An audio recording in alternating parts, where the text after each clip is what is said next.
Did you guys go to the Alexandria roller rink? Sure. Yeah. A lot of people. Jeff Beck opened the show, or no, Jethro Tull opened the show for Jeff Beck. Yeah. And we saw B.B. King and... I can't remember. I remember seeing Humble Pie there. I got the ticket stubs on my website. I've got a bunch of Alexandria roller rink ticket stubs. I think Alice Cooper played there too. I can't remember. I've got to go through my book of ticket stubs. I've got all of them. Yeah. All these bands were they were new and they were still trying to make it.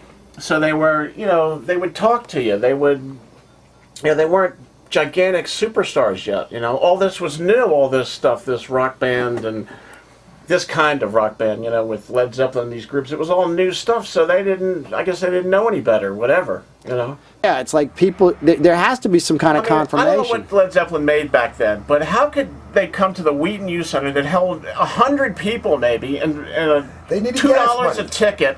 They wouldn't make enough money to pay for them. And they had an open night. That just doesn't seem like... Maybe they owed a favor to somebody, promoter. Anytime anybody ever mentions that, I always say, look, if I would have known about it, if it had happened, I would have gone. Me and Beach would have gone. We lived in Glenmont. We grew up. Everybody we know, nobody. I don't know anyone who went there. And right. Out of, we knew everybody who lived in that area. Right there. They hung out there. We lived half mile down the road. Yeah, so walking it was distance. like. That's extraordinary that nobody... Of course, at that time, I think I was in Tacoma Park. I was in college, so I wasn't living down the street then. But it's just I still would have known people that went. You would have, and nobody has I've ever never told you. Never met anybody who's actually been there.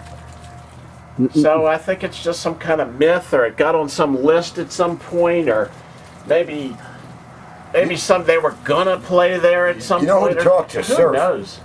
So I'm gonna put a thing on my page that says, "Do you remember Led Zeppelin at the Wheaton Youth Center?"